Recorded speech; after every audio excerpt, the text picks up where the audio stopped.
kickboxing. Ini kan kickboxing ya, kemarin kejuaraannya kickboxing. Nah awalnya kenal kickboxing itu dari mana? Awalnya itu 2013 saya mau rencana tes polwan, jadi ikut latihan fisiknya boxing, pertamanya tinju. Nah awalnya latihan tinju biar ada fisiknya, biar fisiknya agak bagus buat tes polwan. Tapi pas tes polwan, tes awal gagal di ketinggian, tingginya nggak cukup. Jadi setelah itu balik ke Tobelo, berlanjut lagi latihannya, ternyata berlanjut lagi untuk kejuaraan di Ternate, bawa nama Haluk juga. 2 kali kejuaraan di Ternate, terus abis itu ke Manado ikut kejuaraan lagi dan dilirik sama KONI DKI. Terus katanya ya udah saya ke Jakarta aja, ikut seleksi di Jakarta buat tim pemusatan latihan daerahnya. Terus pas ke sana seleksi dan lolos, terus langsung udah ditahan di Jakarta. Jadi 2013 akhir udah awal saya ke Jakarta, merantau ke sana jadi atlet, latihan tinju untuk persiapan Prapon 2015. Prapon 2015 menang, dapat medali emas. Oktober 2015 itu, terus November 2015 kejuaraan kejurnas di Jambi, dapat medali emas juga sekaligus petinju terbaik. Terus Desembernya sarung tinju emas juga, puji Tuhan dapat medali emas. Dan 2016-nya ikut PON, dapat medali emas juga di Jawa Barat dengan cabang olahraga tinju. Abis itu off karena udah baru mau masuk kuliah, jadi udah telat 4 tahun kan nggak kuliah. 2016 kuliah, karena kuliahnya di jurusan olahraga. 2019-nya dibilang sama dosen, kamu harus berprestasi lagi, harus ikut olahraga lagi, nggak boleh diam aja. Nah, dikenalilah sama olahraga yang beda lagi, Wusu Sanda. Jadi kalau di tinju cuman pukul, Wusu Sanda itu pukul, tendang, bantingan juga ada. Jadi 2019 ikut Wusu Sanda sampai PON 2021 kemarin, harusnya 2020 jadi 2021 di Papua dan dapat medali perak. Terus awal Januari kemarin 2022 disuruh ikut seleksi nasional kickboxing, beda lagi cabang olahraganya. Iya.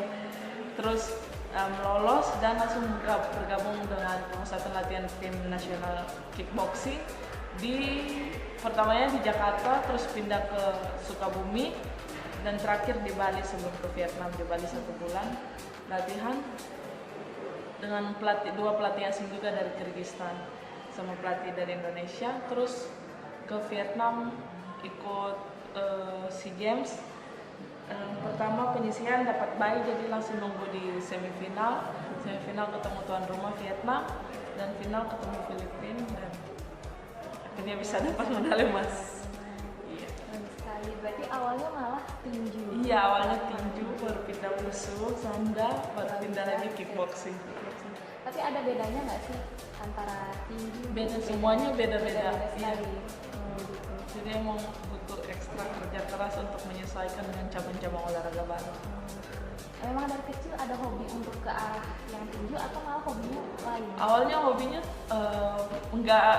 bukan bela diri, hobinya kayak sama kayak mama, main volley, terus main SMA ikut klub basket, SMP pernah ikut kejuaraan atletik. Jadi emang nggak ada gambaran untuk jadi atlet bela diri, tapi keluarga ada basic tinju, ada opa juga sama om juga petinju. Di SMA mana kalau boleh tahu? SMA Negeri 1 SMA Negeri 1. Ya. Mungkin bisa berbagi cerita pengalaman selama dari awal karirnya sampai jadi seperti sekarang. Ada pengalaman yang kurang enakan atau ada pengalaman yang mungkin bikin down gitu? Ada nggak pengalaman yang bikin down gitu? Oh, ada sih.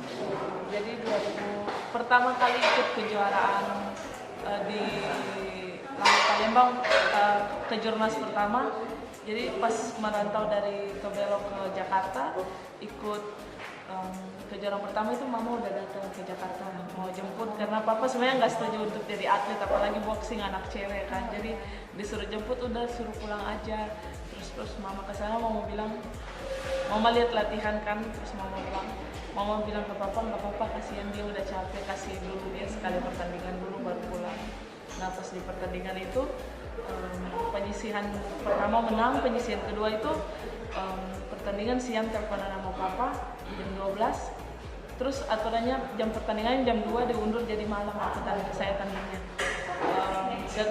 Pas malam selesai tanding saya dipanggil ke hotelnya manajer, disuruh cepet-cepet ke sana. Pikir ada salah apa, padahal saya menang pertandingannya. Tapi pas ke sana, ke tempat manajer dikasih tahu ternyata jam 2 siang itu papa saya meninggal. Jadi pas saya pertandingan tuh papa meninggal. Jadi itu yang paling bikin down sih. Tapi setelah papa meninggal ditanya mau pulang nggak, terus saya bilang kalau mau pulang juga nggak mungkin papa balik lagi. Jadi saya selesai pertandingan dulu biar ada hadiah terakhir buat papa gitu pas papa dimakan.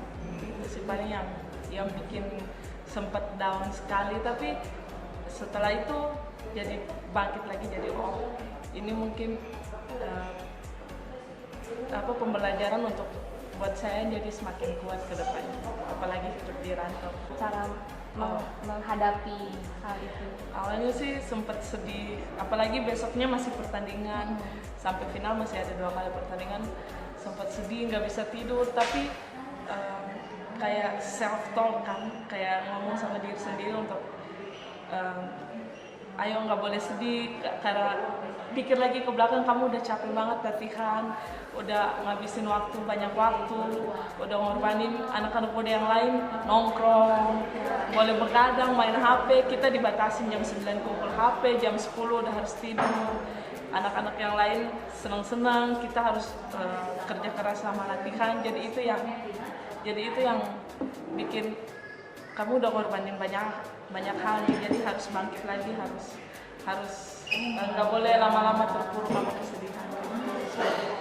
Berarti cara menghadapinya malah lebih ke diri sendiri, Iya, malah ke diri sendiri Iya. juga. Berarti awalnya keluarga malah nggak setuju?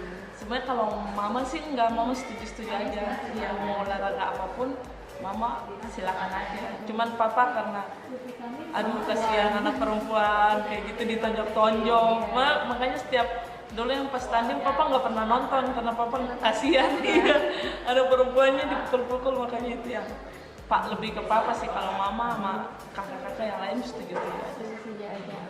Apa kendala-kendala yang dihadapi selama SEA Games ini? Selama mulai dari persiapan kendalanya yang pertama skripsi tertinggal lagi. Jadi sebenarnya waktu pas pemusatan latihan masih jalan barengan sama skripsi latihan. Makin kesini makin gak bisa kan, latihannya makin capek. Sehari 3 kali latihan, terus jarang megang HP juga, jadi itu yang bikin akhirnya skripsi ditinggalin. Kendalanya awalnya sih, terus cedera sih, ada cedera lutut. Terus karena latihan kaki terus, kaki bawah tuh sobek semuanya, jadi berdarah, sobek, kebuka kakinya, terus ada cedera bahu juga. Jadi paling itu kendala-kendalanya sih.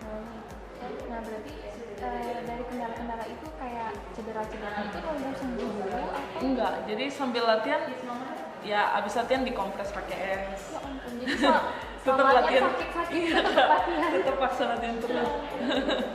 Jadi enggak tunggu rest dulu atau tunggu sembuh dulu baru tetap paling ada tim measure yang dari timnas sudah siapin buat kadang seminggu sekali datang buat massage buat dia, tapi buat kayak recovery aja sih. Tapi kalau cedera lebih banyak dikompres, benturan aduh kau bengkak kakinya, tangannya, mukanya itu dikompres aja pakai es tahan. Menghadapi pertandingan SEA Games pasti ada rasa deg-degan, ada rasa takut, ada rasa kayak nervous. Itu gimana sih, coba mungkin bisa diceritain? Jadi jadi sebelum main kan kita timbang umum, baru drawing pemilihan nama lawan-lawannya siapa. Jadi kami 8 orang berangkat, 7 orang udah bertanding. 2 hari pertama tuh mereka udah bertanding dan aku masih disuruh tunggu dulu, kamu belum ada jadwal pertandingannya. Ternyata saya hari keempatnya baru pertandingan karena dapat bye di penyisian, jadi langsung tunggu di semifinal. Pas semifinalnya ternyata ketemunya tuan rumah, itu yang tuan rumah ketemu semifinal, pasti pendukungnya banyak sekali kan di GOR. Terus dari pelatih ngomong juga, kamu kalau main sama tuan rumah nggak boleh terlalu mepet, harus jaga jarak, harus poinnya telak, kalau enggak pasti juri menangin tuan rumah. Itu yang makin kepikiran, makin deg-degan banget, kayak aduh gimana ya nanti kalau kalah, sempet kepikiran kayak gitu, aduh udah capek latihan lagi kayak gini-gini, cuman nggak bisa, aku udah sejauh ini harus siapapun itu di depan harus bantai aja gitu. Tapi sempat deg-degan sih, apalagi pas semifinal. Terus perasaannya setelah bisa meraih dari emas, apalagi mengharumkan nama Indonesia, Kabupaten Hambahara Utara, perasaannya gimana sih? Pertama pas diangkat pemenang tuh masih kayak nggak nyangka, Kak. Aduh gila, aku menang ajang SEA Games itu yang udah lama banget aku idam-idamin pengen ikut dari pas ditinju terus di WUSU, tapi belum rezekinya di situ untuk masuk timnas kan, dan rezekinya di kickboxing, dan ternyata baru pertama ikut SEA Games udah bisa dapat medali emas tuh kayak nangis, kayak terharu, kayak gila aku bisa nyampe di titik ini tuh kayak masih mimpi sih, Kak. Tapi senang banget sih, apalagi pas dikalungin medali, itu nangis. Apalagi lihat bendera dikibarin, lagu Indonesia Raya diputar, itu nangis. Itu bangga sekali, Kak, bisa lihat Indonesia benderanya berdiri. Keluarga gimana responnya pada saat menang? Itu kan HP disita ya, kami disita, jadi nanti malamnya jam 11 malam baru bisa buka HP, baru telepon keluarga. Jadi itu dilihat di grup, udah rame sekali. Ternyata udah pada ngechat, ternyata pada nonton live-nya di YouTube kayak gitu-gitu, ngucapin selamat. Pada heboh pokoknya semua. Kalau Ibu perasaannya gimana, Bu? Sebagai mamanya? Perasaan saya pertama bangga. Ya. Anak cewek saya yang bungsu, dia kan kembar, ada kembaran. Jadi saya bilang ke dia waktu mamanya meninggal, terus 40 hari kemudian dia izin mau lanjut. Dia bilang kalau mau anak perempuan, anak laki-laki yang berantem memang betul-betul, dan itu harus ada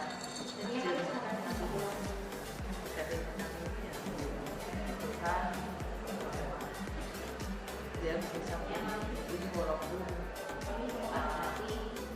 keringat darah di bawah.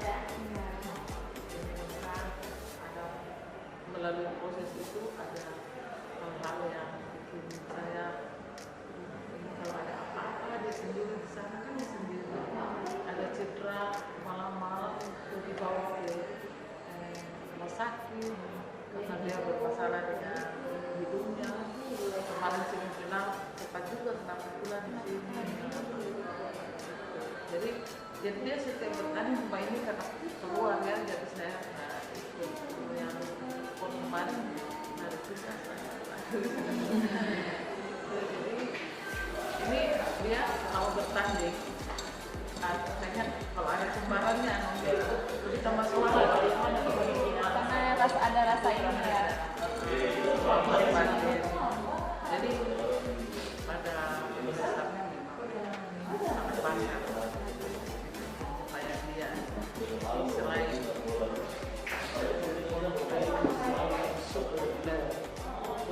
keluarga,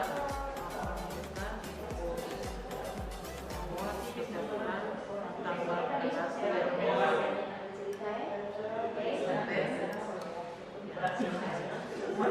dari kemenangan dia juga banyak yang bagus. Dan keluarga juga ya, keluarga.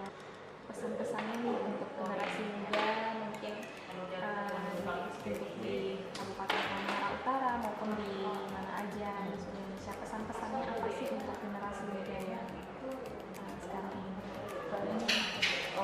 Karena kita hidup cuma satu kali, Iya. terus masa muda juga nggak bakal terulang lagi. Jadi pesannya buat anak-anak muda dimanapun yang harus mau kembangkan dirinya dalam bidang apapun, entah olahraga, entah kesenian atau apapun talenta yang dipunya, jangan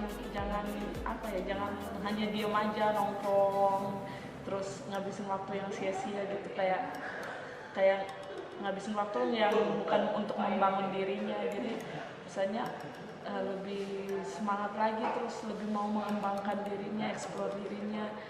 Jangan mau jalan di tempat aja, tapi kita harus berani maju ke depan untuk mengembangkan diri, tadi kesenian, tadi olahraga, cabang olahraga manapun. Sebenarnya kita punya potensi, apalagi daerah Halut kita punya banyak potensi atlet-atlet untuk ke nasional, ke internasional. Cuman tinggal wadahnya aja, tinggal apa ya, ada yang mau mengarahkan aja untuk mereka maju gitu kan, untuk mereka berkembang. Di olahraga sendiri harapannya seperti apa mungkin, atau mungkin apa yang mau Kak Diandra lakukan mungkin untuk olahraga? Kalau harapannya, karena saya dibilang saya di olahraga, harapannya kedepannya kalau bisa ada banyak sasana atau banyak klub yang membina atlet-atlet dari usia dini. Cari bibit-bibit buat bibit-bibit atlet, entah cabang olahraga apapun itu, harus difasilitasi gitu Kak, kayak sasana, alat latihan, tempat latihannya, agar berkembang gitu. Kita semua berkembang, cuman nggak ada tempatnya, nggak ada sasananya, nggak ada yang menunjang buat maju gitu Kak. Jadi harapannya semoga lebih pemerintah lebih peduli juga kepada atlet-atlet, entah usia dini, entah udah elit atlet, lebih peduli dengan atlet sih kan. Karena kan kita mengharumkan nama bangsa bisa lewat atlet juga kan, bangsa bendera Indonesia bisa dikibarkan. Karena berharapnya pemerintah lebih peduli sih. Saya Diandra Ariesta Peter, peraih medali emas cabang olahraga kickboxing di SEA Games Vietnam 2021, mengajak seluruh generasi muda, khususnya di Halmahera Utara, untuk perang melawan narkoba. Raih mimpimu, jauhi penyalahgunaan narkoba. War on Drugs.